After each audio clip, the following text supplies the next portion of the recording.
ರೊಟ್ಟಿ, ಹೋಳ್ಗೆ, ಪರೋಟ ಈ ರೋಟಿ ಮೇಕರಿಂದ ಚಿಟಿಕೆ ಹೊಡೆಯೋದ್ರೊಳಗೆ ಮಾಡಿ ಮುಗಿಸ್ಬಿಡ್ಬೋದು. ನಾನು ಶ್ರೀ ವಿಜಯ್ ಅವ್ರ ಕಡೆಯಿಂದ ಈ ರೋಟಿ ಪ್ರೆಸ್ಸಿಂಗ್ ಮಷಿನ್ನ ತೊಗೊಂಡಿದ್ದೆ. ಭಾಳ ಹೆವಿ ಐತಿ. ಇದು 12 ಇಂಚಿಂದು ನಾನು ತೊಗೊಂಡಿದ್ದು. ಅದ್ರ ಜೊತೆಗೇ 2 ಬಟರ್ ಪೇಪರ್ನು ತೊಗೊಂಡಿದ್ದೆ ನಾನು. ನೀವು ಬೇಕಿದ್ರೆ ಒಂದೇ ಬಟರ್ ಪೇಪರ್ ತೊಗೊಂಡ್ರು ಆಗುತ್ತಾ, ಅವ್ರ ಕಡೆನೇ ಸಿಗ್ತಾವೆ. ಅದೂ ತೆಳಗೆ ಮೇಲೆ ಒಂದು ಸ್ವಲ್ಪ ಎಣ್ಣೆ ಹಚ್ಚಿ ರೊಟ್ಟಿ ಇಟ್ಟು ಈ ಟೈಪ್ ಪ್ರೆಸ್ ಮಾಡಿಬಿಟ್ರೆ ಆಯಿತು. ಒಂದೇ ಸೆಕೆಂಡ್ನಾಗ ರೊಟ್ಟಿ ರೆಡಿ ಆಗಿಬಿಡ್ತಾವೆ. ಆಮೇಲೆ ನಾವು ನಾರ್ಮಲಿ ಹೆಂಗೆ ಬೇಯಿಸ್ಕೊತೀವಲ್ಲ ಹಾಗೆ ಬೇಯಿಸ್ಕೊಳ್ಳೋದು.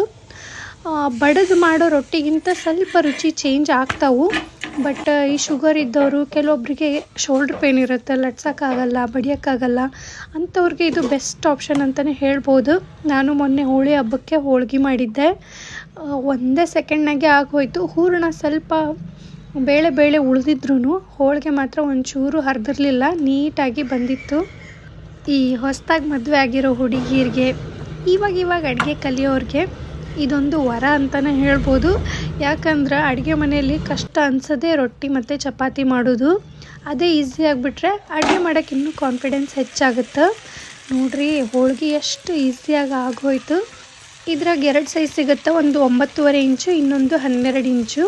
ಅದ್ರ ಪ್ರೈಸ್ ಡೀಟೇಲ್ಸ್ನೆಲ್ಲ ನಾನು ಕೆಳಗೆ ಕ್ಯಾಪ್ಷನ್ನೇ ಕೊಟ್ಟಿರ್ತೀನಿ. ಹೆಚ್ಚಿನ ಡೀಟೇಲ್ಸ್ಗೆ ಸ್ಕ್ರೀನ್ ಮೇಲೆ ಕೊಟ್ಟಿರೋ ನಂಬರ್ಗೆ ಕಾಲ್ ಮಾಡಿರಿ.